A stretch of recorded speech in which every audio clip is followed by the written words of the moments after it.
بسم اللہ الرحمن الرحیم۔ السلام علیکم۔ ماں اور بیوی کے جھگڑوں سے پریشان ہو کر میں نے اپنی بوڑھی ماں کو اولڈ ہوم بھیج دیا۔ امی کی آنکھوں سے مسلسل بہتے آنسو بھی میرے دل کو پگھلا نہ سکے۔ میں اپنی نئی زندگی میں اتنا مصروف ہو گیا کہ ان کی دعاؤں اور قربانیوں کو بھلا دیا۔ میرا پروموشن ہوا اور میں لندن چلا گیا۔ فیملی کو بھی وہیں بلا لیا۔ کئی برس بعد بیوی کی علیحدگی اختیار کرنے پر جب میں انہیں واپس لینے اولڈ ہوم پہنچا تو وہاں موجود انچارج نے ایسی بات بتائی کہ میرے قدموں تلے سے زمین نکل گئی۔ امی، یہ روز روز کی باتیں اب مجھ سے برداشت نہیں ہوتی۔ میں دفتر سے تھکارا واپس آتا ہوں اور گھر میں آتے ہی لڑائی شروع ہو جاتی ہے۔ میں نے جوتے بھی نہیں اتارے تھے کہ یہ بات میرے منہ سے نکل گئی۔ بیوی فوراً بولی، آپ ہی بتائیں میں آخر کب تک ہر بات پر خاموش رہوں؟ امی نے آہستہ سے میری طرف دیکھا اور بولی، بیٹا پہلے کھانا کھا لو، پھر سکون سے بات کر لینا۔ میں نے غصے میں کہا، نہیں، پہلے آج فیصلہ ہونا چاہیے۔ آخر مسئلہ ہے کیا؟ میری بیوی فوراً بولی، مسئلہ میں نہیں ہوں، آپ کی امی ہیں۔ ہر کام میں ٹوکتی ہیں، کبھی بچوں کو کچھ کہہ دیتی ہیں، کبھی مجھے سمجھانے لگتی ہیں۔ میں بھی انسان ہوں، آخر میری بھی عزت ہے۔ امی نے فوراً سر ہلایا اور بولی، میں نے اسے کچھ نہیں کہا، صرف اتنا کہا تھا کہ بچے اسکول سے آئے ہیں، پہلے انہیں کھانا کھلا دو، پھر باقی کام کر لینا۔ اس میں غلط کیا تھا؟ بیوی نے فوراً جواب دیا، بس یہی تو ہر وقت مجھے بتاتی رہتی ہیں، کیا کرنا ہے کیا نہیں کرنا۔ میں خاموش کھڑا دونوں کی باتیں سنتا رہا۔ پھر میں نے امی سے کہا، آپ بھی ہر بات میں بول دیا کریں گی تو پھر گھر میں سکون کیسے رہے گا امی؟ امی میری طرف دیکھتی رہ گئی، پھر دھیرے سے بولی، اچھا بیٹا، آئندہ کچھ نہیں کہوں گی۔ اگلے دن صبح میں دفتر جانے لگا تو امی نے میرے ہاتھ میں ٹفن دیا اور بولی، دوپہر کا کھانا باہر سے مت کھانا۔ میں نے ہاں میں سر ہلا دیا۔ ابھی میں دروازے تک پہنچا ہی تھا کہ پیچھے سے بیوی کی آواز آئی، آپ دیکھ رہے ہیں نا؟ امی نے پھر بچوں کے سامنے مجھے ڈانٹا کہ چائے میں چینی زیادہ کیوں ڈال دی۔ میں واپس پلٹا تو امی نے حیرانی سے کہا، میں نے صرف اتنا کہا تھا کہ بچے بھی یہی چائے پیتے ہیں، تھوڑی کم میٹھی ہو تو اچھا ہے۔ میں نے ماتھا پکڑ لیا اور بغیر کچھ کہے گھر سے نکل گیا۔ سارا دن دفتر میں کام کے دوران بھی یہی باتیں ذہن میں گھومتی رہیں۔ شام کو میں معمول سے کچھ دیر بعد گھر پہنچا تو دیکھا بچے خاموش بیٹھے تھے، بیوی الگ کمرے میں بیٹھی تھی اور امی کچن میں روٹیاں بنا رہی تھی۔ میں نے بیوی سے پوچھا، کیا ہوا؟ تو وہ بولی، آپ کی امی نے پھر مجھے سب کے سامنے شرمندہ کیا۔ میں نے امی سے پوچھا تو وہ بولی، بیٹا میں نے صرف یہ کہا تھا کہ بچے باہر کا کھانا کم کھایا کریں، ان کی صحت خراب ہو جائے گی۔ اگر میری بات بری لگ گئی تو میں معافی مانگ لیتی ہوں۔ امی نے یہ کہہ کر واقعی رافیہ کے سامنے معافی مانگ لی، لیکن رافیہ خاموش رہی۔ میں وہ منظر دیکھتا رہا۔ مجھے لگا شاید امی ہی زیادہ حساس ہو گئی ہیں، شاید انہیں واقعی خاموش رہنا چاہیے تھا۔ میں نے بھی امی سے یہی کہا کہ آپ کسی بات میں نہ بولا کریں۔ امی نے بس میری طرف دیکھا اور دھیرے سے بولی، ٹھیک ہے بیٹا، اب میں کوشش کروں گی کہ میری آواز بھی تم لوگوں تک نہ پہنچے۔ پھر وہ خاموشی سے اپنے کمرے میں چلی گئی اور میں پہلی بار یہ محسوس کیے بغیر رہ گیا کہ ایک ماں نے بحث ختم کرنے کے لیے نہیں بلکہ اپنے بیٹے کا سکون بچانے کے لیے خاموشی اختیار کی تھی۔ اگلے دن چھٹی تھی، میں گھر میں ہی تھا۔ مجھے لگا آج سب سکون سے ہوگا، مگر ناشتے کے بعد میری بیوی میرے پاس آ کر بولی، آپ خود دیکھ لیں، میں صبح سے کام کر رہی ہوں لیکن امی کو پھر بھی کوئی نہ کوئی کمی نظر آ جاتی ہے۔ میں کچھ کہنے ہی والا تھا کہ امی کمرے سے نکلی اور بولی، بیٹا میں نے صرف اتنا کہا تھا کہ بچوں کا یونیفارم دھوپ میں ڈال دو، شام تک خشک ہو جائے گا۔ اگر میری بات بری لگی ہے تو میں آئندہ نہیں بولوں گی۔ بیوی نے فوراً کہا، بات صرف یونیفارم کی نہیں ہے، ہر وقت میری نگرانی کی جاتی ہے۔ میں خاموش بیٹھا دونوں کی باتیں سنتا رہا۔ پھر میں نے امی سے کہا، آپ اب آرام کیا کریں، گھر کے کاموں کی فکر چھوڑ دیں۔ امی نے مسکرا کر کہا، میں فکر نہ کروں تو کیا کروں، یہ گھر بھی تو میرا ہی ہے۔ لیکن میری خاموشی دیکھ کر وہ بھی خاموش ہو گئے۔ دوپہر کو میں بچوں کے ساتھ بیٹھا تھا کہ چھوٹا بیٹا بھاگتا ہوا آیا اور بولا، ابو دادی نے مجھے باہر کھیلنے سے منع کیا ہے۔ میں نے امی سے پوچھا، کیوں منع کیا؟ انہوں نے بچے کے سر پر ہاتھ پھیرتے ہوئے کہا، گلی میں بڑے لڑکے لڑ رہے تھے، میں نے صرف اسے بچانے کے لیے روکا تھا۔ ابھی میری بات ختم بھی نہ ہوئی کہ رافیہ بول پڑی، بچوں کو بھی اپنی مرضی سے نہیں رہنے دیتی، ہر وقت کسی نہ کسی بات پر روک ٹوک رہتی ہے۔ میں نے تھکے ہوئے لہجے میں کہا، امی بچوں کو زیادہ مت ٹوکا کریں۔ امی نے کچھ نہ کہا، صرف بچے کو اپنے پاس بلایا، اس کے ہاتھ میں بسکٹ دیا اور آہستہ سے بولی، جا بیٹا کھیل لے، مگر سڑک پر مت جانا۔ اور پھر یہ چھٹی کا دن بھی بحث کی نظر ہو گیا۔ چند دن بعد میں دفتر سے واپس آیا تو دیکھا امی کپڑے طے کر رہی تھی۔ میں نے کہا، امی آپ یہ سب کیوں کر رہی ہیں، آرام کریں۔ انہوں نے ہنس کر کہا، سارا دن بیٹھے بیٹھے دل گھبرا جاتا ہے، کچھ کام کر لیتی ہوں۔ اتنے میں بیوی کمرے سے نکلی اور بولی، میں نے تو انہیں منع کیا تھا مگر یہ مانتی ہی نہیں، پھر بعد میں طبیعت خراب ہو جاتی ہے اور الزام مجھ پر آتا ہے۔ امی نے فوراً کہا، نہیں بیٹا، اس نے مجھے کچھ نہیں کہا، میں نے اپنی مرضی سے کپڑے اٹھائے تھے۔ میری امی کو دیکھا، ان کے ہاتھ ہلکے ہلکے کانپ رہے تھے۔ میں نے کپڑے ان کے ہاتھ سے لے لیے اور کہا اب آپ کوئی کام نہیں کریں گی۔ وہ خاموشی سے اپنے کمرے میں چلی گئی۔ وقت گزرتا گیا مگر گھر کے حالات بدلنے کی بجائے اور خراب ہونے لگے۔ اب رافعہ روز شام کو میرے انتظار میں بیٹھی ہوتی۔ جیسے ہی میں آتا وہ پورے دن کی شکایتیں سنانا شروع کر دیتی۔ کبھی کہتی امی نے میری بات کا جواب نہیں دیا، کبھی کہتی بچوں کے سامنے مجھے ٹوک دیا، کبھی کہتی انہیں میری کوئی بات پسند نہیں۔ دوسری طرف امی شاید ہی کبھی خود میرے پاس آ کر کچھ کہتی۔ اگر میں پوچھ لیتا تو صرف یہی جواب دیتی، سب ٹھیک ہے بیٹا، فکر نہ کرو۔ میں دل ہی دل میں یہی سوچتا کہ اگر امی اتنی خاموش ہیں تو پھر رافعہ اتنی پریشان کیوں رہتی ہے۔ لیکن ہر روز ایک نئی بات میرے سامنے آ جاتی اور میں ہر بار یہی سمجھتا کہ شاید مسئلہ واقعی امی کی عادتوں میں ہے۔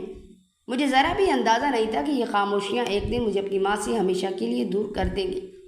ایک شام میں دفتر سے معمول سے بہت پہلے گھر آ گیا۔ میرا ارادہ تھا کہ بچوں کو باہر لے جاؤں گا۔ دروازہ کھولا تو اندر سے اونچی آوازیں آ رہی تھی۔ میں چند لمحے وہیں کھڑا رہا۔ میری بیوی غصے میں بول رہی تھی، میں اب اس گھر میں اس طرح نہیں رہ سکتی، ہر روز ایک نئی بات سننی پڑتی ہے۔ امی نے دھیرے سے کہا، بیٹی میں نے صرف اتنا کہا تھا کہ سالن میں نمک تھوڑا زیادہ ہو گیا ہے، میرا بلڈ پریشر بڑھ جائے گا، اگلی بار دھیان رکھ لینا۔ اگر میری بات بری لگی ہے تو میں معافی مانگ لیتی ہوں۔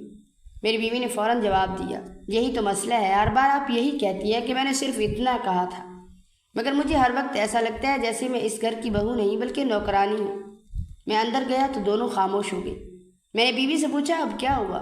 اس نے کہا، آپ خود اپنی امی سے پوچھ لیں۔ میں نے امی کی طرف دیکھا تو وہ میری آنکھوں میں دیکھنے کی بجائے نیچے دیکھتی رہیں، پھر بولی، کچھ نہیں بیٹا، بس میری وجہ سے اسے تکلیف ہوئی ہے۔ میں نے سوچا شاید بات معمولی ہوگی، مگر رات کو کھانا کھاتے ہوئے پھر ماحول خراب ہو گیا۔ چھوٹی بیٹی نے پانی کا گلاس گرا دیا۔ امی فوراً اٹھ کر کپڑا لینے چلی گئی اور بولی، کوئی بات نہیں، بچے ہیں، غلطی ہو جاتی ہے، ابھی میں صاف کر دیتی ہوں۔ بیوی نے فوراً کپڑا ان کے ہاتھ سے لے لیا اور بولی، آپ رہنے دیں، بعد میں کہیں گی میں نے آپ سے کام کروایا۔ امی نے حیرت سے کہا، میں نے کب ایسا کہا ہے بیٹی، میں تو صرف مدد کرنا چاہتی ہوں۔ رافعہ نے میری طرف دیکھا اور بولی، آپ دیکھ رہے ہیں نا، ہر کام میں یہ خود کو بیچ میں لے آتی ہیں، مجھے ایسا لگتا ہے جیسے میں اس گھر میں کسی کام کی نہیں ہوں۔ میں نے امی سے کہا، آپ اب واقعی آرام کیا کریں، ہر کام کرنے کی ضرورت نہیں ہے۔ امی نے خاموشی سے کپڑا واپس رکھ دیا اور اپنی پلیٹ ایک طرف کر دی۔ انہوں نے کھانا بھی پورا نہیں کھایا تھا۔ کچھ دن بعد میری تنخواہ بڑھی تو میں سب کو بازار لے گیا۔ بچوں نے کپڑے لیے، بیوی نے بھی کچھ چیزیں پسند کی۔ میں نے امی سے کہا، آپ بھی اپنے لیے کچھ لے لیں۔ وہ مسکرا کر بولی، میرے پاس سب کچھ ہے، تم بچوں پر خرچ کرو، واپسی پر۔ امی نے راستے سے بچوں کے لیے چند ٹافیاں خرید لی۔ گھر پہنچتے ہی بیوی بولی، آپ کو ہر بات میں اپنی مرضی کرنی ہوتی ہے، میں نے بچوں کے لیے پہلے ہی چیزیں خریدی تھی۔ امی نے ٹافیوں کا لفافہ واپس اپنے دوپٹے میں رکھ لیا اور بولی، ٹھیک ہے، یہ کل محلے کے بچوں کو دے دوں گی۔ میں نے وہ منظر دیکھا مگر کچھ نہ کہا۔ مجھے لگا شاید یہ بھی ایک چھوٹی سی بات ہے جو خود ہی ختم ہو جائے گی۔ ایک رات مجھے پانی پینے کے لیے نیند سے اٹھنا پڑا۔ میں نے دیکھا امی کمرے کی لائٹ بند کیے چارپائی پر بیٹھی تھی، ان کے ہاتھ میں ابا کی پرانی تصویر تھی۔ میں نے پوچھا، امی ابھی تک سوئی نہیں؟ وہ چونک گئی، پھر جلدی سے تصویر تکیے کے نیچے رکھ دی اور وہ بولی، بس نیند نہیں آ رہی تھی۔ میں نے کہا، آپ ہر بات دل پر لے لیتی ہیں، تھوڑا خود کو بدلیں تو سب ٹھیک ہو جائے گا۔ امی نے میری طرف دیکھا، پھر بہت آہستہ بولی، میں کوشش کر رہی ہوں بیٹا، میں واقعی کوشش کر رہی ہوں۔ میں خاموشی سے واپس اپنے کمرے میں آ گیا، مگر پہلی بار ان کی آواز میں ایسی تھکن تھی جو پہلے کبھی نہیں سنی تھی۔ اس کے بعد امی نے واقعی بولنا تقریباً چھوڑ دیا تھا۔ اب وہ صبح سویرے اٹھ کر نماز پڑھتی، کھانا بھی اکثر سب کے بعد اکیلے کھاتی۔ اگر کبھی میں پوچھ لیتا کہ آپ خاموش کیوں رہتی ہیں تو وہ ہنس کر کہتی، تم نے ہی تو کہا تھا کہ کم بولا کرو، اب میں کم بولتی ہوں۔ لیکن حیرت کی بات یہ تھی کہ ان کی خاموشی کے باوجود گھر کے جھگڑے ختم نہیں ہوئے تھے۔ میری بیوی اب بھی روز میرے سامنے کسی نہ کسی بات کا شکوہ لے کر بیٹھ جاتی۔ کبھی کہتی ہے امی جان بوجھ کر مجھے نظر انداز کرتی ہیں، کبھی کہتی ہے ان کی خاموشی مجھے تانے کی طرح لگتی ہے، کبھی کہتی ہے اس گھر میں یا تو وہ خوش رہ سکتی ہیں یا میں۔ اس رات پہلی بار بیوی نے میری آنکھوں میں دیکھ کر وہ بات کہی جس نے میری نیند اڑا دی۔ اس نے کہا، فیصلہ آپ کو کرنا ہوگا، کیونکہ میں اب اس طرح نہیں رہ سکتی، اگر آپ میری خوشی چاہتے ہیں تو کوئی نہ کوئی راستہ نکالنا ہوگا۔ میں دیر تک خاموش بیٹھا رہا اور دوسری طرف امی اپنے کمرے میں تنہا تسبیح پڑھ رہی تھی۔ مجھے اس وقت بھی یہی لگا کہ شاید میں دونوں کو ساتھ رکھ سکتا ہوں، لیکن مجھے نہیں معلوم تھا کہ چند دن بعد ایک ایسا واقعہ ہونے والا ہے جو میری زندگی کا سب سے بڑا فیصلہ بن جائے گا۔ کچھ دن بعد پھر سے اگلی صبح اتوار تھا، میں دیر تک بستر پر پڑا رہا، مگر باہر سے آنے والی آوازوں نے مجھے اٹھنے پر مجبور کر دیا۔ میں باہر آیا تو دیکھا میری بیوی بچوں کے سامنے رو رہی تھی اور امی ایک طرف سر جھکائے کھڑی تھی۔ میں نے گھبرا کر پوچھا، اب کیا ہوا؟ میری بیوی نے آنسو صاف کرتے ہوئے کہا، مجھ سے نہیں ہوتا، میں ہر روز خود کو اچھا ثابت کرتے کرتے تھک گئی ہوں۔ آپ دفتر میں ہوتے ہیں، آپ کو کچھ پتہ نہیں چلتا۔ آپ کی امی میرے ہر کام میں نقص نکالتی ہیں، پھر ایسے خاموش ہو جاتی ہیں جیسے قصور میرا ہو۔ امی نے کچھ کہنا چاہا تو رافعہ نے فوراً کہا، نہیں امی، اب ہر بار معافی سے بات نہیں بنے گی، میں بھی اس گھر کی بہو ہوں، میری بھی کوئی عزت ہے یا پھر نہیں؟ میں نے دونوں کو خاموش کرایا، مگر اس دن پہلی بار مجھے لگا جیسے میں واقعی دو کشتیوں میں سوار ہوں۔ ایک طرف وہ ماں تھی جس نے مجھے انگلی پکڑ کر چلنا سکھایا تھا، اور دوسری طرف وہ عورت تھی جس کے ساتھ مجھے پوری زندگی گزارنی تھی۔ میں سارا دن خاموش رہا، نہ بچوں سے بات کی نہ کسی اور سے۔ شام کو بیوی میرے پاس آ کر بیٹھی اور بولی، میں آپ کو مجبور نہیں کرنا چاہتی، مگر اب فیصلہ آپ کو کرنا ہوگا۔ میں اس ماحول میں بچوں کو بڑا نہیں کر سکتی، روز کے جھگڑے ان پر بھی اثر ڈال رہے ہیں۔ میں نے کہا، تم چاہتی کیا ہو؟ وہ بولی، میں صرف سکون چاہتی ہوں، اگر یہ سکون اس گھر میں نہیں مل سکتا تو پھر مجھے الگ رہنا ہوگا۔ اس رات مجھے نیند نہیں آئی، میں کئی بار امی کے کمرے کے دروازے تک گیا، پھر واپس آ گیا۔ آخر ہمت کر کے اندر گیا تو دیکھا وہ جائے نماز پر بیٹھی دعا مانگ رہی تھی۔ مجھے دیکھ کر فوراً دعا ختم کر دی اور بولی، آجا بیٹا، بیٹھ میرے پاس۔ میں ان کے پاس بیٹھ گیا۔ کافی دیر دونوں خاموش رہے، پھر انہوں نے خود ہی پوچھ لیا، کیا بات ہے، تم بہت پریشان لگ رہے ہو؟ میری آنکھیں جھک گئیں۔ میں نے کہا، امی گھر کے حالات آپ کے سامنے ہیں، میں سمجھ نہیں پا رہا کیا کروں۔ امی نے چند لمحے میری طرف دیکھا، پھر بولی، بیٹا گھر بسانا بہت مشکل ہوتا ہے، اگر میری وجہ سے تمہارا گھر خراب ہو رہا ہے تو مجھے کسی اور جگہ چھوڑا، میں بوڑھی ہو گئی ہوں، چند دن ادھر رہ لوں گی، چند دن ادھر گزار لوں گی، مگر تم اپنا گھر بچا لو۔ میں نے فوراً کہا، امی آپ یہ کیسی باتیں کر رہی ہیں؟ وہ ہلکا سا مسکرائی اور بولی، ماں کا کام اپنے بچوں کا بوجھ ہلکا کرنا ہوتا ہے، بڑھانا نہیں۔ میں خاموشی سے وہاں سے اٹھایا، مگر امی کی ہر بات میرے دل میں گونجتی رہی۔ اگلے 2 دن گھر میں عجیب خاموشی رہی، امی نے کسی سے کوئی بات نہیں کی تھی، میری بیوی بھی صرف ضرورت کی حد تک بولتی رہی تھی۔ بچے بھی شاید محسوس کر رہے تھے کہ گھر میں کچھ بدل رہا ہے۔ تیسرے دن میں دفتر سے واپس آیا تو بیوی نے میرے سامنے ایک کاغذ رکھ دیا۔ میں نے پوچھا، یہ کیا ہے؟ وہ بولی، میں نے کرائے کے چند گھروں کا پتہ لکھا ہے، یا تو آپ میرے لیے الگ گھر لے دیں یا پھر اپنی امی کے لیے کوئی اچھی جگہ دیکھ لیں، میں اب اس طرح نہیں رہ سکتی۔ میں نے غصے میں کہا، تم مجھے میری ماں سے الگ کرنا چاہتی ہو؟ وہ بولی، نہیں، میں صرف اپنی زندگی سکون سے گزارنا چاہتی ہوں، فیصلہ آپ کریں۔ میں پوری رات جاگتا رہا، صبح دفتر میں بھی نہ گیا۔ میں خاموشی سے باہر نکلا، شہر کے مختلف علاقوں میں گھومتا رہا، نہ جانے کیوں میرے قدم ایک اولڈ ہوم کے سامنے جا کر رک گئے۔ میں کافی دیر گیٹ کے باہر کھڑا رہا، پھر اندر چلا گیا۔ وہاں موجود ایک آدمی نے مجھے دفتر میں بٹھایا اور پوچھا، کس سے ملنا ہے؟ میں نے ہچکچاتے ہوئے کہا، میں صرف معلومات لینے آیا ہوں، اگر کوئی بزرگ یہاں رہنا چاہے تو کیا طریقہ ہے؟ اس نے بڑے سکون سے ہر بات سمجھا دی۔ میں اس کی باتیں سنتا رہا، مگر ہر لفظ میرے سینے پر پتھر کی طرح گرتا رہا۔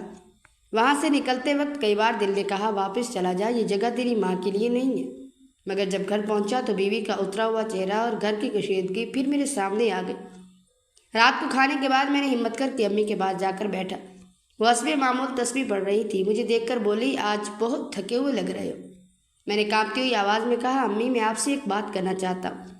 انہوں نے فوراً تسبیح ایک طرف رکھ دی اور بولی، کہو بیٹا۔ میں نے نظریں جھکا کر کہا، شاید کچھ دن کے لیے آپ کو ایک جگہ رہنا پڑے گا جہاں آپ کی اچھی دیکھ بھال ہوگی، وہاں آپ کی عمر کے اور بھی لوگ ہوں گے، آپ کا بھی دل لگا رہے گا۔ میری بات ختم ہوتے ہی کمرے میں خاموشی چھا گئی۔ میں نے جان بوجھ کر کچھ دنوں کا کہا تھا، کیونکہ میری زبان سے ہمیشہ کا لفظ نکل ہی نہیں رہا تھا۔ امی نے کچھ لمحے میری طرف دیکھا جیسے وہ میری آنکھوں میں وہ جواب ڈھونڈ رہی ہوں جو میرے لفظوں میں نہیں تھا۔ پھر انہوں نے صرف اتنا پوچھا کہ یہ فیصلہ تم نے خود کیا ہے یا حالات نے تم سے کروا لیا؟ میں نے کوئی جواب نہ دیا، میری خاموشی سب کچھ بتا چکی تھی۔ امی نے آہستہ سے سر جھکا لیا اور بولی، ٹھیک ہے بیٹا، جب ماں باپ اپنے بیٹے کے دل پر بوجھ بن جائیں تو اسے ضد نہیں کرنی چاہیے، میں کل تیار رہوں گی۔ اگلی صبح میں نے جان بوجھ کر دفتر سے چھٹی لے لی۔ امی فجر کے بعد ہی اٹھ گئی تھی۔ انہوں نے ہمیشہ کی طرح میرے لیے چائے بنائی کیونکہ مجھے ان کے ہاتھ کی چائے پسند تھی۔ پھر خاموشی سے اپنے کمرے میں جا کر چھوٹا سا بیگ نکال لیا۔ میں دروازے پر کھڑا انہیں دیکھتا رہا۔ وہ اپنی 2-3 سادہ شلوار قمیض طے کر کے رکھ رہی تھی، پھر ایک پرانی شال بیگ میں رکھی۔ اس کے بعد ابا کی تصویر اٹھائی، کافی دیر تک اسے دیکھتی رہی، پھر آہستہ سے تصویر کو بھی کپڑوں کے درمیان رکھ دیا۔ میں اندر گیا تو انہوں نے فوراً بیگ بند کر دیا اور ہنسنے کی کوشش کرتے ہوئے بولی، زیادہ کپڑوں کی ضرورت نہیں ہوگی بیٹا، بوڑھے لوگوں کے کتنے ہی کپڑے ہوتے ہیں۔ میں نے نظریں چرا لی اور صرف اتنا کہا، امی ابھی جلدی نہیں ہے، وہ بولی نہیں بیٹا، جتنی دیر کریں گے اتنا ہی مشکل ہوگا۔ ناشتے کی میز پر عجیب خاموشی تھی۔ بچے خوشی خوشی اسکول جانے کی تیاری کر رہے تھے، انہیں کچھ معلوم نہیں تھا۔ میری بیوی بھی خاموش بیٹھی تھی، جیسے کوئی بڑا بوجھ اس کے دل سے اترنے والا۔ امی نے بچوں کو پیار کیا، ان کے سر پر ہاتھ پھیرا اور بولی دل لگا کر پڑھنا، ہمیشہ سچ بولنا۔ بڑے بیٹے نے ہنس کر کہا دادی آج آپ اتنی نصیحتیں کیوں کر رہی ہیں، کہیں جا رہی ہیں کیا؟ امی نے اس کے گال پر ہاتھ رکھا اور بولی ہاں بیٹا، چند دن کے لیے جا رہی ہیں، تم اچھے بچے بن کر رہنا۔ بچے نے معصومیت سے پوچھا پھر واپس کب آئیں گی؟ امی چند لمحے خاموش رہی، پھر میری طرف دیکھا اور بولی جب تمہارے ابو لے آئیں گے۔ بچے اسکول چلے گئے تو میں نے گاڑی نکالی۔ امی نے دروازے سے نکلنے سے پہلے پورے گھر میں ایک لمبی نظر ڈالی، پھر آہستہ سے دروازے کو ہاتھ لگایا اور اپنے ماتھے سے لگا لیا۔ میں نے یہ منظر دیکھا تو دل جیسے کسی نے مٹھی میں لے لیا، مگر میں خاموش رہا۔ میں جانتا تھا وہ ایسا کیوں کر رہی ہیں، کیونکہ یہ گھر ابو نے بہت محنت سے بنایا تھا۔ میری بیوی دروازے پر کھڑی تھی، اس نے صرف اتنا کہا کہ اپنا خیال رکھیے گا۔ امی نے مسکرا کر جواب دیا اللہ تمہیں ہمیشہ خوش رکھے بیٹی، تمہارا گھر آباد رہے۔ ان کی آواز میں نہ شکوہ تھا نہ ناراضی، صرف دعا تھی۔ راستے پر گاڑی میں خاموشی رہی۔ کئی بار میرا دل چاہا گاڑی واپس موڑ دوں، مگر ہر بار بیوی کی باتیں اور گھر کے روز کے جھگڑے میرے ذہن میں آ جاتے۔ کچھ دیر بعد امی خود ہی بولی یاد ہے جب تم چھوٹے تھے تو اسکول کے پہلے دن کیسے رو رہے تھے، تم میرا ہاتھ چھوڑ ہی نہیں رہے تھے۔ میں نے ہلکا سا مسکرا کر کہا ہاں امی یاد ہے۔ وہ بولی آج بھی تم مجھے کہیں چھوڑنے لے جا رہے ہو، فرق صرف اتنا ہے اس دن تم میرا ہاتھ نہیں چھوڑ رہے تھے اور آج تم نے پہلے ہی چھوڑ دیا۔ ان کی یہ بات سن کر میرے ہاتھ اسٹیئرنگ پر کانپ گئے، مگر میرے پاس کوئی جواب نہیں تھا۔ کچھ دیر بعد امی نے بات بدل دی اور بولی بیٹا اپنا غصہ کم کیا کرو، غصے میں انسان اچھے برے کی پہچان بھول جاتے۔ بچوں پر کبھی ہاتھ مت اٹھانا، اور ایک بات ہمیشہ یاد رکھنا، بیوی سے عزت سے پیش آنا۔ گھر عزت سے چلتے ہیں، ضد سے نہیں۔ میں حیران تھا کہ جس عورت کو میں اس کے اپنے گھر سے دور لے جا رہا تھا، وہ راستے بھر میری ہی فکر کر رہی تھی۔ انہوں نے ایک بار بھی یہ نہیں پوچھا کہ مجھے کہاں چھوڑ رہے ہو، وہاں کون ہوگا، میں رہ پاؤں گی یا نہیں۔ بس ہر بات میرے اور میرے بچوں کے بارے میں کر رہی تھی۔ آخر گاڑی اولڈ ہوم کے دروازے کے سامنے جا کر رک گئی۔ میرے قدم جیسے زمین سے چپک گئے۔ امی نے شیشے سے باہر دیکھا، پھر دھیرے سے بولی یہی جگہ ہے؟ میں نے بہت مشکل سے ہاں میں سر ہلایا۔ وہ بغیر کسی سوال کے گاڑی سے نیچے اتر گئی۔ میں نے ان کا بیگ اٹھایا اور ان کے ساتھ اندر چلا گیا۔ دفتر میں بیٹھے انچارج نے مجھے پہچان لیا، کیونکہ میں چند دن پہلے معلومات لینے آیا تھا۔ اس نے فارم میرے سامنے رکھ دیا۔ میں ایک ایک خانے میں اپنے ہاتھ سے معلومات لکھتا رہا۔ ہر لفظ لکھتے ہوئے ایسا لگ رہا تھا جیسے میں اپنی ماں کا نام اپنے ہاتھوں سے اپنے گھر کی فہرست مٹا رہا ہوں۔ فارم مکمل ہونے کے بعد انچارج نے امی سے چند رسمی سوال کیے۔ امی نے بڑے سکون سے ہر جواب دیا۔ پھر وہ میری طرف دیکھ کر بولے آپ کبھی بھی ان سے ملنے آ سکتے ہیں۔ یہ بات سن کر میں نے فوراً کہا جی میں ہر ہفتے آیا کروں گا۔ امی نے میری طرف دیکھا اور ہلکی سی مسکراہٹ کے ساتھ بولی نہیں بیٹا، وعدے سوچ سمجھ کر کیا کرتے ہیں، اگر آ سکو تو ضرور آنا، نہ آ سکو تو اپنی زندگی مت روکنا، میں تمہارے لیے ہمیشہ دعا ہی کروں گی۔ میں نے ان کا بیگ کمرے تک پہنچایا۔ وہ چھوٹا سا کمرہ تھا۔ امی نے بیگ ایک طرف رکھا، پھر میرے قریب آئی، میرے سر پر ہاتھ رکھا اور بولی خوش رہنا بیٹا، اللہ تمہیں ہر کامیابی دے، بس ایک بات یاد رکھنا، اگر کبھی دل بہت زیادہ پریشان ہو جائے تو یاد رکھنا تمہاری ماں کی دعائیں تمہارے ساتھ ہیں۔ میں نے پہلی بار محسوس کیا کہ میری آنکھیں بھیگ رہی ہیں، مگر اگلے ہی لمحے میں نے خود کو سنبھال لیا اور جلدی سے باہر نکل آیا۔ میں تیزی سے گیٹ کی طرف چلنے لگا۔ پیچھے سے امی کی آواز آئی بیٹا۔ میں رک گیا مگر مڑا نہیں۔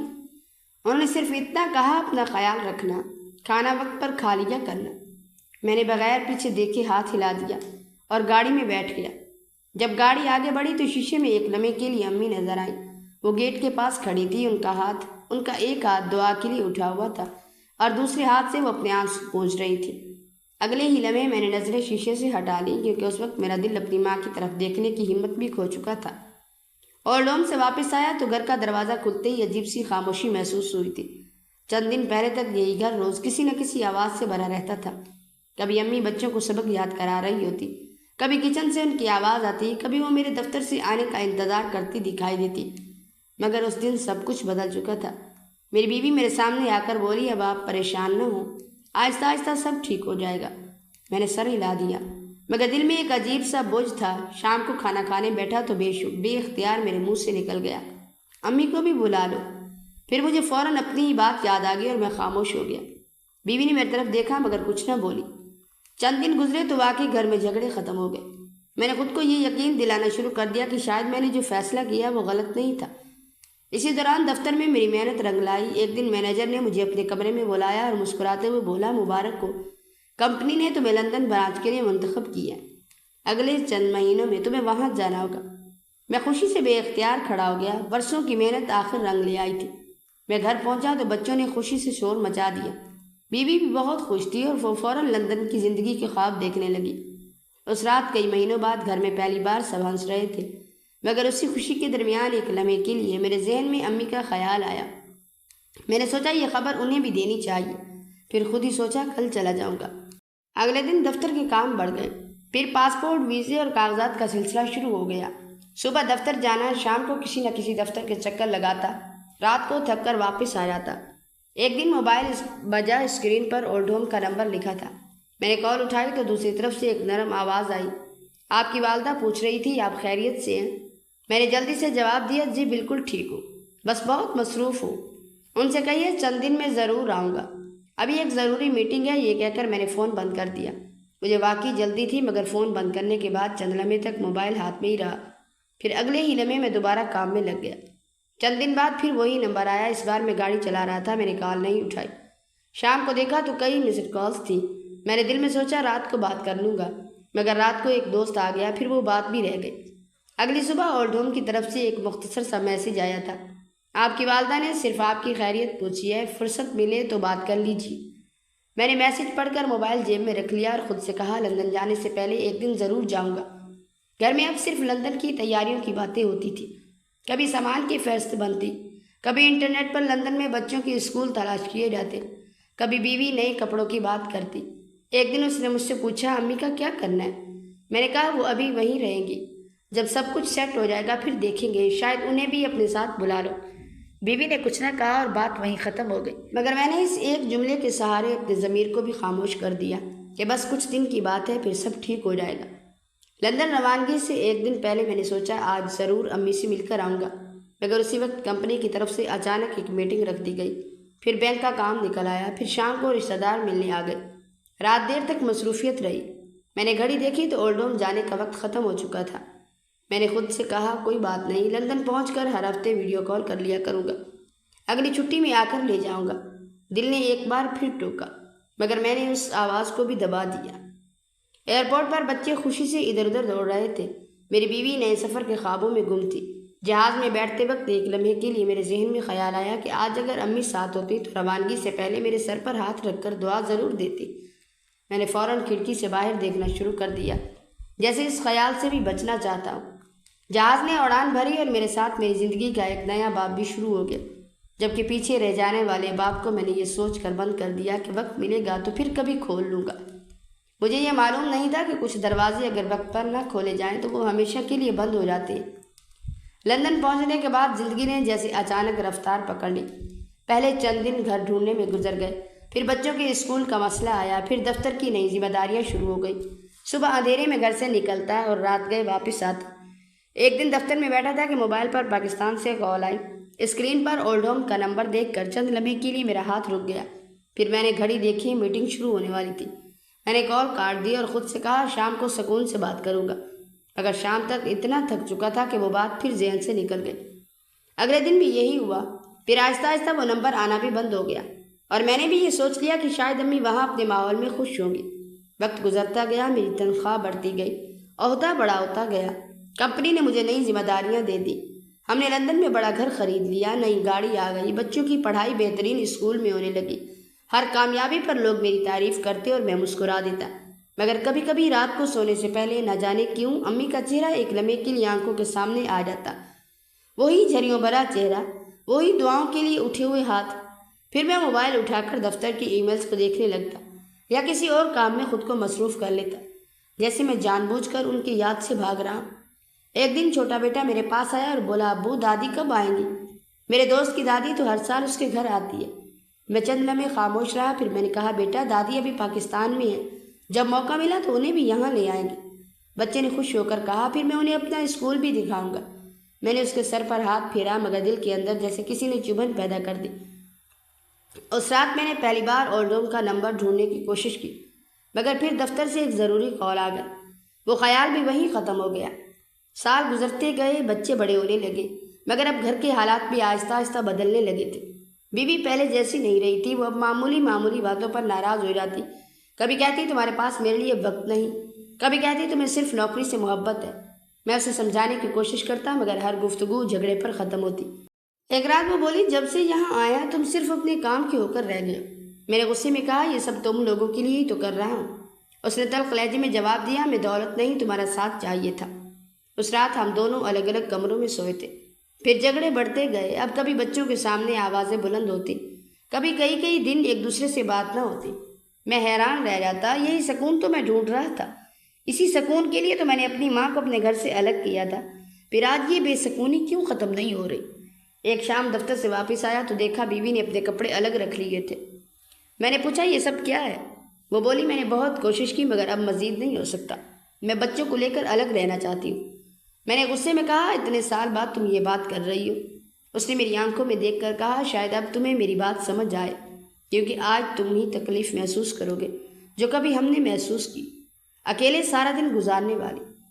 کچھ ہی مہینوں میں معاملہ عدالت تک پہنچ گیا، کاغذی کارروائی ہوتی رہی، وکیلوں کے دفتر کے چکر لگتے رہے، اور ایک دن عدالت نے علیحدگی کی منظوری دے دی۔ بچے اپنی ماں کے ساتھ چلے گئے، میں اپنے بڑے سے گھر میں اکیلا رہ گیا، وہ گھر جسے بنانے کے لیے میں نے اپنی پوری زندگی لگا دی تھی اب مجھے کسی خالی عمارت کی طرح لگتا تھا۔ شام کو دروازہ کھولتا تو اندر مکمل خاموشی ہوتی، نہ بچوں کی آواز، نہ کسی کے قدموں کی چاپ، نہ کسی کا انتظار، صرف دیواریں اور میں۔ ایک رات کھانا گرم کرنے کے لیے میں کچن میں گیا تو بے اختیار منہ سے نکل گیا، امی آج کیا پکایا ہے؟ اگلے ہی لمحے میں خود ہی رک گیا۔ میرے سامنے نہ امی تھی نہ ان کی آواز، صرف میری اپنی خاموشی تھی۔ میں کرسی پر بیٹھ گیا اور نہ جانے کتنی دیر تک خالی پلیٹ کو دیکھتا رہا۔ پھر اچانک مجھے وہ دن یاد آیا جب اولڈ ہوم کے گیٹ پر کھڑی امی نے کہا تھا، اپنا خیال رکھنا، کھانا وقت پر کھا لیا کرنا۔ میری آنکھوں سے برسوں بعد آنسو نکل آئے۔ میں نے اسی وقت فیصلہ کر لیا، اب ایک لمحہ بھی ضائع نہیں کروں گا۔ میں پاکستان جاؤں گا، اپنی ماں سے معافی مانگوں گا، انہیں اپنے ساتھ لے آؤں گا، باقی زندگی ان کی خدمت میں گزاروں گا۔ مجھے اس وقت صرف ایک ہی بات کا یقین تھا کہ میری ماں آج بھی میرا انتظار کر رہی ہوگی، اور مجھے ذرا بھی اندازہ نہیں تھا کہ وقت میرا انتظار کیے بغیر بہت آگے نکل چکا ہے۔ پاکستان پہنچتے ہی میرا دل عجیب بے چینی میں مبتلا تھا۔ ایئرپورٹ سے باہر نکلا تو ہر چیز بدلی ہوئی لگ رہی تھی، مگر میرے ذہن میں صرف ایک ہی خیال تھا کہ جلد از جلد امی کے پاس پہنچ جاؤ۔ میں نے ٹیکسی والے سے کہا، پہلے مجھے اسی اولڈ ہوم لے چلو۔ راستے پر وہ مجھ سے باتیں کرتا رہا، مگر میرا دھیان اس کی کسی بات پر نہیں تھا۔ میری نظریں سڑک پر تھی اور دماغ میں صرف امی کا چہرہ گھوم رہا تھا۔ میں سوچ رہا تھا جیسے ہی وہ مجھے دیکھیں گی پہلے ناراض ہوں گی، پھر شاید رو پڑے اور میں ان کے قدموں میں بیٹھ کر معافی مانگ لوں گا، اس کے بعد انہیں اپنے ساتھ لے جاؤں گا۔ اب نہ کوئی اولڈ ہوم ہوگا، نہ کوئی جدائی۔ راستے میں ایک جگہ ٹریفک رک گئی تو میری بے چینی اور بڑھ گئی۔ میں نے گھڑی دیکھی، پھر بار بار کھڑکی سے باہر جھانکنے لگا۔ ڈرائیور نے کہا، لگتا ہے آپ کسی بہت اپنے سے ملنے جا رہے ہیں۔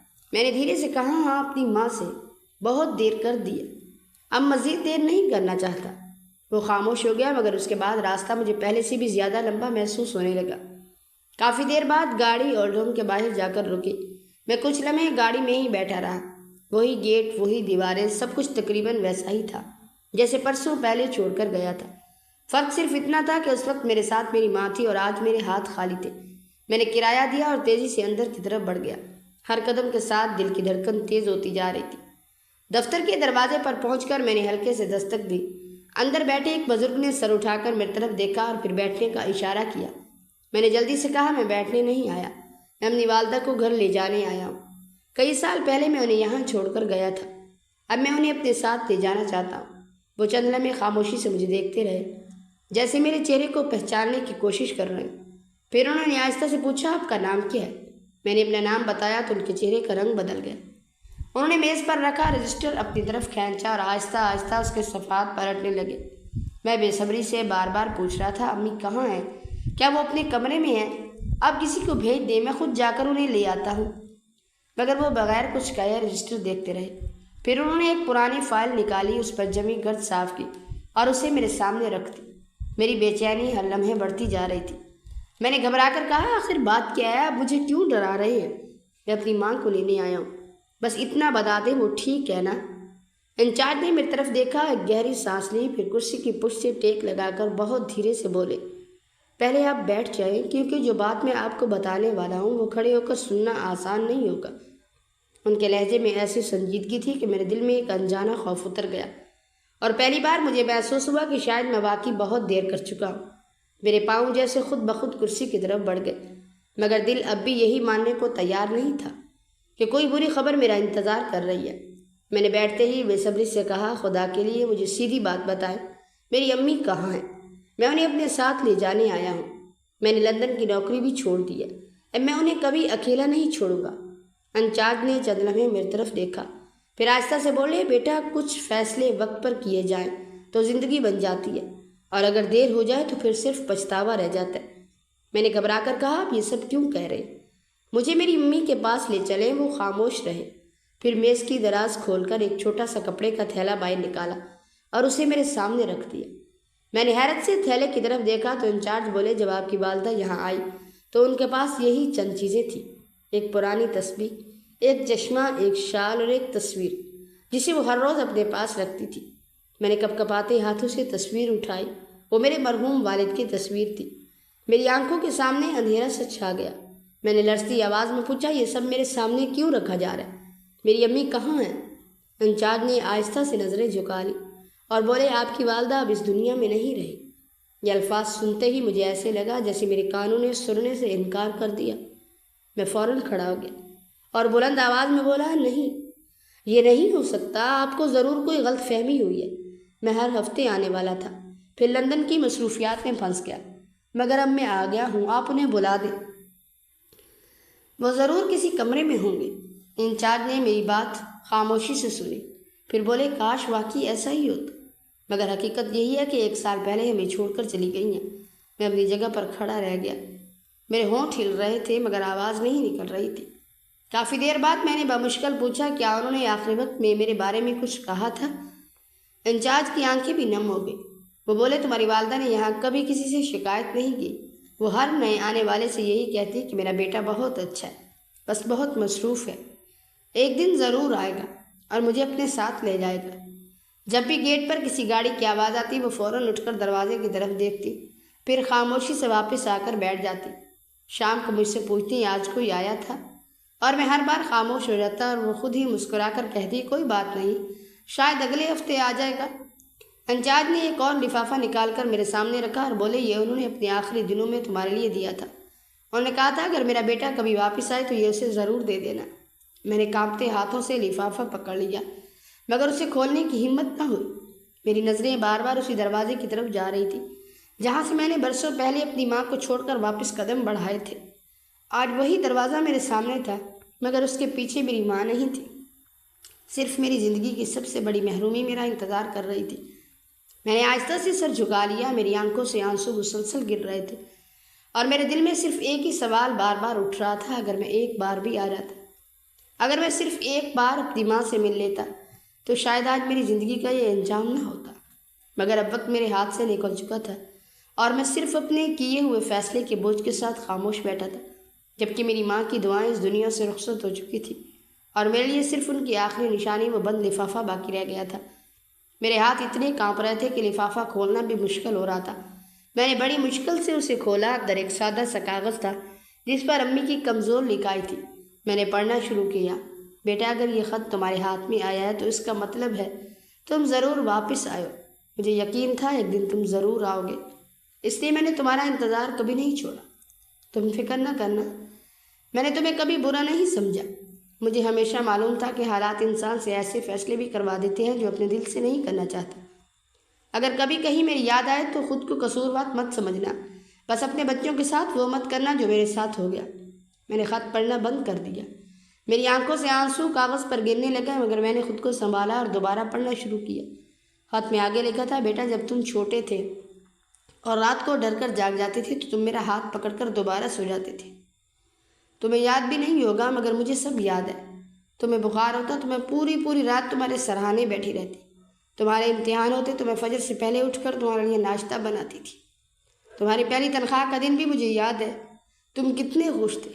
میں نے اس دن اللہ کا شکر ادا کیا تھا کہ میری محنت رنگ لے آئی آج اگر تم میرے پاس نہیں ہو تو اس کا بھی کوئی نہ کوئی سبب ضرور ہوگا، اس لیے میں نے کبھی تم سے شکوہ نہیں کیا۔ میں نے صرف ہر بار نماز میں تمہارے لیے دعا مانگی کہ اللہ میرے بیٹے کو ہمیشہ سلامت رکھے۔ میری ہچکیاں بند گئی، میں نے خط سینے سے لگا لیا اور زور زور سے رونا شروع کر دیا۔ برسوں سے دل میں جو سختی تھی وہ ایک ہی لمحے میں ٹوٹ گئی۔ مجھے وہ سب منظر ایک ایک کر کے یاد آنے لگے۔ جب امی میرے لیے ٹفن تیار کرتی، جب میں بیمار ہوتا تو وہ میرے ماتھے پر ٹھنڈی پٹیاں رکھتی تھی، جب ابا کے انتقال کے بعد انہوں نے اپنے زیور بیچ کر میری پڑھائی مکمل کروائی تھی، جب میری پہلی نوکری لگی تو وہ ہر ملنے والے سے فخر سے کہتی کہ میرا بیٹا بہت محنتی ہے۔ اور پھر وہ دن بھی یاد آیا جب وہ میرے سامنے خاموشی سے اپنا چھوٹا سا بیگ تیار کر رہی تھی اور میں انہیں اپنی گاڑی میں بٹھا کر اولڈ ہوم لے جا رہا تھا۔ میری روح جیسے میرے جسم سے نکل رہی تھی۔ پھر میں نے کانپتی ہوئی آواز میں پوچھا، امی کی قبر کہاں ہے؟ انچارج خاموشی سے اٹھے اور بولے، آؤ میں تمہیں لے چلتا ہوں۔ چند ہی لمحوں بعد میں اپنی امی کی قبر کے سامنے کھڑا تھا۔ اولڈ ہوم سے کچھ فاصلے پر ہی قبرستان تھا۔ میرے قدم جواب دے چکے تھے۔ میں گھٹنوں کے بل زمین پر بیٹھ گیا اور قبر سے لپٹ کر اتنا رویا کہ میری آواز بھی بیٹھ گئی۔ میں بار بار کہہ رہا تھا، امی ایک بار مجھے معاف کر دے، صرف ایک بار آواز دے دے، میں آپ کو گھر لے جانے آیا ہوں۔ امی اٹھ جائیں، میں اب کبھی آپ کو اکیلا نہیں چھوڑوں گا۔ مگر وہاں مکمل خاموشی تھی۔ میری ہر پکار مٹی میں جذب ہو رہی تھی اور جواب میں صرف میرا اپنا رونا سنائی دے رہا تھا۔ میں نے قبر کی مٹی کو دونوں ہاتھوں سے تھاما اور بہت دیر تک وہیں بیٹھا رہا۔ اس دن پہلی بار مجھے سمجھ آیا کہ انسان جب تک ماں باپ کو اپنے پاس سمجھتا ہے تب تک ان کی قدر نہیں کرتا، اور جب انہیں کھو دیتا ہے تو پھر پوری دنیا بھی مل جائے تو وہ کمی کبھی پوری نہیں ہوتی۔ میں نے وہیں بیٹھ کر دل ہی دل میں وعدہ کیا کہ اب باقی زندگی ایسے بزرگوں کی خدمت کروں گا جنہیں ان کے اپنے تنہا چھوڑ گئے۔ شاید اس سے میرے گناہ کا بوجھ کچھ ہلکا ہو جائے، مگر میں جانتا تھا کہ ماں کا حق کبھی ادا نہیں ہو سکتا۔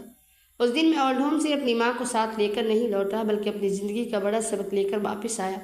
مجھے میری دولت نہ بچا سکی، میرا عہدہ نہ بچا سکا، میرا لندن نہ بچا سکا۔ جس سکون کی تلاش میں میں نے اپنی ماں کو اپنے گھر سے دور کیا تھا، وہ سکون مجھے کبھی نہ مل سکا۔ اس دن مجھے احساس ہوا کہ دنیا کی ہر کامیابی، ہر رشتہ، ہر آسائش دوبارہ مل سکتی ہے، مگر ماں صرف ایک بار ملتی ہے۔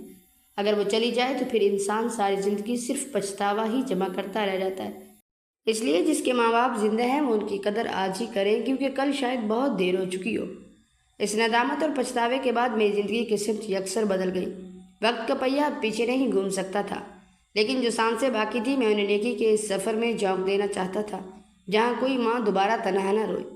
میں نے لندن کا اپنا پرتعیش فلیٹ، اپنا چمکتا ہوا کریئر اور تمام فضول آسائشیں خیرآباد کہہ دی۔ میں نے اپنے اثاثوں کا ایک بڑا حصہ بیچ کر اولڈ ہوم کی سرپرستی سنبھال لی اور اسی عمارت کے ایک چھوٹے سے کمرے میں منتقل ہو گیا۔ جس محل جیسے گھر میں ماں کی موجودگی بوجھ لگتی تھی، اب وہی محل مجھے ایک بھیانک جیل نظر آتا تھا۔ یہاں اولڈ ہوم کی خاموش اور غمگین راہداریوں میں مجھے احساس ہوا کہ میرے جیسے سینکڑوں خود غرض اولادیں اپنے بوڑھے والدین کو مٹی کے کھلونوں کی طرح پھینک کر جا چکی ہیں۔ صبح کا سورج نکلنے سے پہلے ہی میری روٹین شروع ہو جاتی۔ میں خود اپنے ہاتھوں سے اولڈ ہوم کے بزرگوں کا ناشتہ تیار کرتا، ان کے بستر درست کرتا اور ان کی ادویات کا حساب رکھتا۔ شروع میں جب میں کسی بزرگ کے پاؤں دباتا یا کسی دوا کا چمچ ان کے کانپتے ہوئے ہونٹوں سے لگاتا تو میری آنکھوں سے بے اختیار آنسو نکل کر ان کے ہاتھوں پر گر جاتے۔ مجھے لگتا جیسے یہ ہاتھ میری ماں کے ہی ہیں اور وہ عرش سے مجھے دیکھ کر معافی کی دعا کر رہی ہیں۔ ایک دن ایک نئے بزرگ اولڈ ہوم لائے گئے۔ ان کا نام عبد الرحمن تھا، لیکن ان کی آنکھوں میں ویرانی اتنی گہری تھی کہ وہ کسی سے بات تک نہ کرتے۔ ان کے بیٹے نے انہیں یہ کہہ کر یہاں چھوڑا تھا کہ وہ چند دنوں کے لیے بزنس ٹرپ پر جا رہے، لیکن ہفتے گزر گئے اور وہ واپس نہ آیا۔ بابا عبد الرحمن روز شام کو اولڈ ہوم کے مرکزی گیٹ پر جا کر بیٹھ جاتے اور سڑک پر گزرتے ہر گاڑی کو امید بھری نظروں سے دیکھتے۔ ان کی یہ حالت دیکھ کر میرا اپنا دل چھلنی ہو جاتا۔ میں روز شام کو ان کے پاس بیٹھتا، گرم چائے کا کپ ان کے ہاتھ میں تھماتا اور میں ان سے باتیں کرنے کی کوشش کرتا۔ بابا جی آج ہوا بہت ٹھنڈی ہے، اندر چلیں؟ میں نے ایک شام ان کے شانے پر ہاتھ رکھتے ہوئے کہا۔ انہوں نے مڑ کر میری طرف دیکھا، ان کی آنکھوں میں جھلکتی ہوئی بے بسی نے میرے اندر کا انسان جھنجھوڑ دیا۔ وہ بولے، بیٹا تم روز میری اتنی خدمت کرتے ہو، میرے کپڑے دھوتے ہو، مجھے کھانا کھلاتے ہو، تم کون ہو؟ میرا اپنا ہوم تو مجھے بھول گیا، تم کس رشتے سے میری اتنی تپش برداشت کر رہے ہو؟ میں نے ان کے تھکے ہوئے جھریوں بھرے ہاتھوں کو اپنے دونوں ہاتھوں میں لیا اور روتے ہوئے کہا، بابا جی میں وہ بدبخت بیٹا ہوں جس نے اپنی ماں کی قدر تب نہیں کی جب وہ زندہ تھی۔ میں ان کا حق ادا نہیں کر سکا، لیکن اب میں اس دنیا کے ہر اس باپ اور ہر اس ماں کی خدمت کرنا چاہتا ہوں جنہیں ان کی اولاد نے تنہا چھوڑ دیا۔ آپ مجھے اپنا گناہگار بیٹا ہی سمجھ لیں۔ بابا عبد الرحمن نے کچھ دیر میری طرف دیکھا، پھر ان کے کانپتے ہوئے ہاتھ نے میرے سر پر لمس دیا۔ انہوں نے مجھے اپنے سینے سے لگایا۔ اس لمحے مجھے ایسا لگا جیسے برسوں بعد میرے سینے پر رکھا پچھتاوے کا وہ بھاری پتھر ذرا سا ہل گیا۔ وقت گزرتا گیا اور میں نے اس خدمت کو اپنی زندگی کا واحد مقصد بنا لیا۔ میں نے ایک ایسا نیٹ ورک قائم کیا جہاں لاوارث اور تنہا بزرگوں کو نہ صرف چھت اور کھانا فراہم کیا جاتا بلکہ ان کا علاج اور ان کی تنہائی کا مداوع بھی کیا جاتا۔ میں خود راتوں کو جاگ کر بیمار بزرگوں کی دیکھ بھال کرتا، ان کی باتیں سنتا، ان کے بچپن اور ان کی جوانی کے قصے سنتا، ان کے مسکراہٹ میں اپنی ماں کا عکس تلاش کرتا۔ لوگ مجھے دیکھتے تو کہتے کہ میں کتنا نیک کام کر رہا ہوں، لیکن میرے دل کا سچ صرف میں جانتا تھا۔ یہ کوئی نیکی یا احسان نہیں تھا، یہ تو ایک گناہگار کی وہ توبہ تھی جو وہ اپنی آخری سانس تک ادا کر رہا تھا۔ آج جب بھی میں اولڈ ہوم کے صحن میں بچوں کی طرح مسکراتے ہوئے ان بزرگوں کو دیکھتا ہوں تو دل کو ایک عجیب سا سکون ملتا ہے۔ ماں تو واپس نہیں آ سکتی، ان کی کمی کا خلا کوئی کائنات بھی پوری نہیں کر سکتی، لیکن ان بزرگوں کے سر پر رکھے ہاتھ اور ان کے منہ سے نکلتی ہوئی بے ساختہ دعائیں مجھے یہ امید دلاتی ہیں کہ شاید میں قیامت کے دن جب اپنی ماں کے سامنے کھڑا ہوں گا تو وہ مجھے دیکھ کر مسکرا دیں گی اور کہیں گی میں نے تمہیں معاف کیا۔ اگر آپ کے پاس آپ کے ماں باپ موجود ہیں تو خدا کے لیے ان کی خدمت میں کوئی کسر نہ چھوڑیں۔ یہ وہ دولت ہے جو ایک بار ہاتھ سے نکل جائے تو ساری دنیا کی ثروت بھی اسے واپس نہیں خرید سکتی۔ اس کہانی کا حاصل اور سبق یہی ہے کہ دنیا کی ہر خوشی، ہر عہدہ اور ہر دولت دوبارہ حاصل کی جا سکتی ہے، لیکن والدین زندگی میں صرف ایک بار ملتے ہیں۔ جن کی زندگی میں ماں باپ کی نعمت موجود ہے وہ ان کے وجود کو غنیمت جانیں، ان کے بوڑھے ہاتھوں کی کپکپاہٹ اور ان کے چہروں کی جھریوں میں اپنے رب کی رضا تلاش کریں اور انہیں کبھی کسی اولڈ ہوم یا تنہائی کے رحم و کرم پر نہ چھوڑیں۔ والدین ہمارے لیے صرف ایک رشتہ نہیں بلکہ جنت کا دروازہ ہیں۔ اس سے پہلے کہ وقت کا پہیہ چلے اور پچھتاوے کے سوا کچھ باقی نہ رہے، آج جا کر ان کے سامنے اپنا سر جھکائیں، ان کے قدم چومیں، ان سے معافی مانگیں اور ان کا ہاتھ مضبوطی سے تھام لیں، کیونکہ جب یہ سایہ اڑ جاتا ہے تو انسان پوری کائنات کی ثروت دے کر بھی ماں باپ کا ایک لمس خرید نہیں سکتا۔ یا رب العزت، ہمارے جن والدین کے سروں پر بڑھاپا آ چکا ہے تو ان کی صحت اور لمبی عمر فرما، ان کا سایہ ہمارے سروں پر قائم رکھ اور ہمیں ان کے سامنے اف تک نہ کہنے کی توفیق دے۔ اے ہمارے پروردگار، اگر جانے انجانے میں ہم سے ان کی شان میں کوئی گستاخی یا نافرمانی ہوئی تو اپنی رحمت کے صدقے ہمیں معاف فرما اور ہمارے والدین کے دلوں میں ہمارے لیے محبت اور رضا پیدا کر دے۔ اور اے میرے مالک، جن کے ماں باپ اس دنیا سے رخصت ہو چکے ہیں ان کی قبروں کو نور سے بھر دے، ان کی بار بار مغفرت فرما اور انہیں جنت الفردوس میں اعلیٰ مقام عطا کر۔ الہی، ہماری اولادوں کو بھی ایسا نہ بنا کہ وہ کل کو ہمیں تنہا چھوڑ دے، ہمیں اپنے والدین کا سہارا بننے کی توفیق عطا فرما، آمین ثم آمین۔ میرے عزیزوں، آج کل شدید نیٹ ورک مسائل کی وجہ سے میری کہانی اپلوڈ ہونے میں تاخیر ہو جاتی ہے، جس کے لیے میں آپ سب سے معذرت خواہ ہوں۔ آپ سے دل سے التجا ہے کہ میری ویڈیو کو مکمل واچ کیا کریں اور مجھے زیادہ سے زیادہ سپورٹ کریں پلیز۔ میں بہت محنت کرتی ہوں اور جب آپ میری ویڈیو کو پورا دیکھتے ہیں اور پیارے پیارے کمنٹس کرتے ہیں تو یقین مانیں میری ساری تھکن دور ہو جاتی ہے اور دل خوشی سے بھر جاتا ہے۔ جو لوگ دل سے سپورٹ کرتے ہیں اور اپنے جملوں سے ہمت بناتے ہیں ان کا بہت شکریہ۔ کسی انسان کے جائز مقصد اور اس کی خاموش محنت میں اس کا ساتھ دینا، اس کی ضرورت میں اس کا وسیلہ بننا بہت بڑی نیکی اور ثواب کا کام ہے۔ آپ کی یہ ذرا سی توجہ اور پورا وقت میری زندگی کی بہت بڑی ضرورت کو پورا کر سکتی ہے۔ بس اپنا یہ پیار اور تعاون برقرار رکھیں تاکہ یہ محنت رنگ لائے۔ آپ سب کی محبت کا تہہ دل سے بہت شکریہ۔ اللہ آپ کو خوش رکھے۔